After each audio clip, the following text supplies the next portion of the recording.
एक राजा था। उसे पढ़ने लिखने का बहुत शौक था। एक बार उसने मंत्रि परिषद के माध्यम से अपने लिए एक शिक्षक की व्यवस्था की। शिक्षक राजा को पढ़ाने के लिए आने लगा।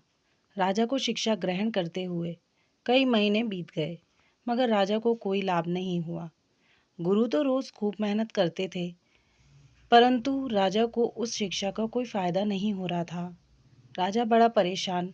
गुरु की प्रतिभा और योग्यता पर सवाल उठाना भी गलत था, क्योंकि वो एक बहुत ही प्रसिद्ध और योग्य गुरु थे। आखिर में एक दिन रानी ने राजा को सलाह दी कि राजन, आप इस सवाल का जवाब गुरुजी से ही पूछ कर देखिए।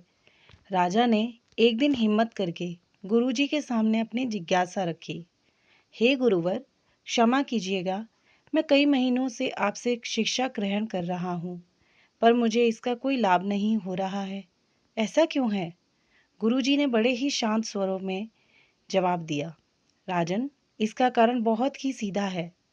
गुरुवर, कृपा करके आप शीघ्र इस प्रश्न का उत्तर दीजिए, राजा ने विनती की।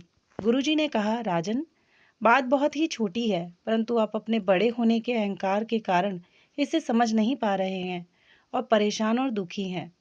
माना कि आप एक बहुत बड़े राजा हैं, आप हर दृष्टि से मुझसे पद और प्रतिष्ठा में बड़े हैं, परंतु यहाँ पर आपका और मेरा रिश्ता एक गुरु और शिष्य का है। गुरु होने के नाते मेरा स्थान आपसे उच्च होना चाहिए, परंतु आप स्वयं ऊंचे सिंहासन पर बैठते हैं और मुझे अपने से नीचे के आसन पर बैठाते हैं। बस यही एक कारण है जिससे आपको न तो कोई शिक्षा प्राप्त हो रही है और न ही कोई ज्ञान मिल रहा है। आपके राजा होने के कारण मैं आपसे यह बात नहीं कह पा रहा था। कल से अगर आप मुझे ऊंचे आसन पर बैठाएं और स्वयं नीचे बैठें, तो कोई कारण नहीं कि आप शिक्षा प्राप्त न कर पाए। राजा की समझ में सारी बात आ गई और उसने तुरंत अपनी गलती को स्वीकारा और गुरुवर से उच्च शिक्षा प्राप्त की। मित्रों, इस छोटी सी कहानी का सार यह है कि हम रिश्ते नाते, पद या धन वैभव, किसी में भी कितने ही बड़े क्यों ना हो, हम अगर अपने गुरु को उसका उचित स्थान नहीं देते तो हमारा भला होना मुश्किल है। और यहाँ स्थान का अर्थ सिर्फ ऊंचा या नीचे बैठने से नहीं है। इसका सही अर्थ है कि हम अपने मन में गुरु को क्या स्थान दे रहे हैं। क्या हम सही मायने में उनको सम्मान दे रहे हैं या स्वयं ही श्रेष्ठ होने का घमंड कर रहे हैं? अगर हम अपने गुरु या शिक्षक के प्रति यह भावना रखेंगे तो हमें उनकी योग्यता एवं अच्छाइयों का कोई लाभ नहीं मिलने वाला।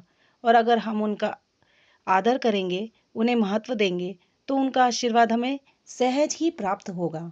दोस्तों, ये स्टोरी आपको कैसी लगी कमेंट सेक्शन में आप ज़रूर बताइएगा। वीडियो को लाइक कीजिएगा और चैनल को सब्सक्राइब करना ना भूलिएगा।